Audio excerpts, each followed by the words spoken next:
Are alternative payment options the number one tool to reduce purchase abandonment on mobile devices in the holiday season? Hey folks, Lauren McDonald here with the IBM Marketing Cloud. As everyone knows, especially retailers and e-commerce brands, during the holiday season, we have this challenge that I refer to as the smartphone paradox. This idea that 40, 45, 50% of your traffic to your website during the holiday season is going to be on a mobile device, and most of that on smartphones. And yet, the downside, the challenge of this is that conversion rates on smartphones tend to be about 1/3 that of desktops, and close to that in that neighborhood on tablets. But smartphones have this sort of dichotomy of driving about half of your traffic now online, but really not doing very well as far as converting customers. And so there's a lot of things that go into that, everything from sort of the mobile context of using these devices to the size of the screen and things like that. But one of them, and one of the biggest ones, is that challenge of the difficulty of a person completing the purchase using those sort of big fat fingers, trying to input all of that purchase and billing and credit card information on their smartphone once they've reached that sort of checkout process. So it's that kind of like 3 screens challenge where you've got to put in your name and mailing address, shipping address, your billing address if it's different, things like that, your credit card information, sometimes additional information.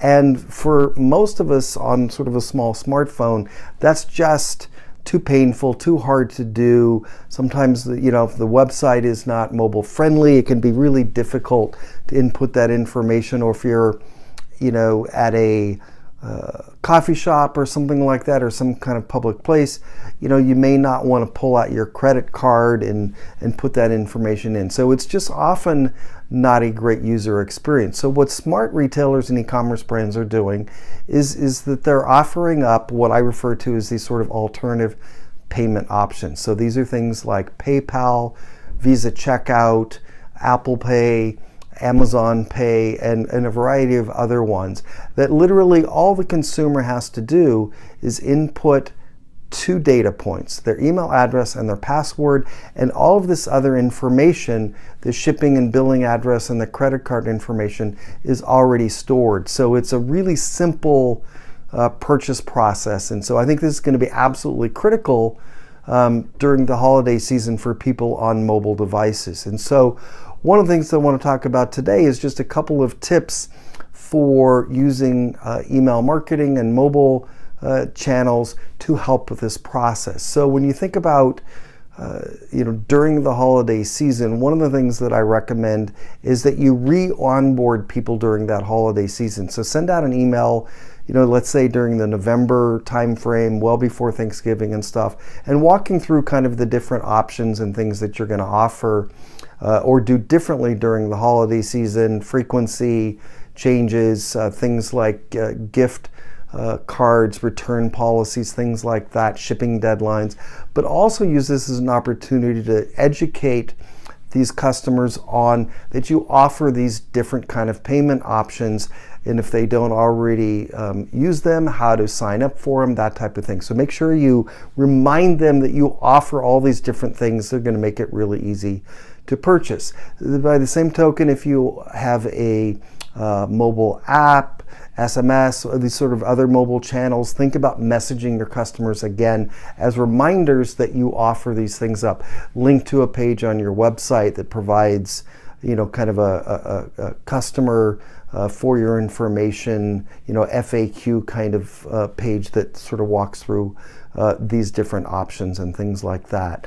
And also just kind of during your regular sort of holiday email cadence, make sure that you add in those logos and maybe a little content block that again reminds people about these options. And finally, don't forget to include them in your sort of abandonment automated remarketing messages. So those cart abandonment, browse abandonment remarketing messages, because it may have been that difficulty of the purchase process is what drove somebody to abandon or not complete the purchase to begin with. So make sure you incorporate that sort of messaging and reminder that they can pay with these more simplified payment options. So I hope that was helpful to you retail and e-commerce marketers out there. And until next time, take it up a notch.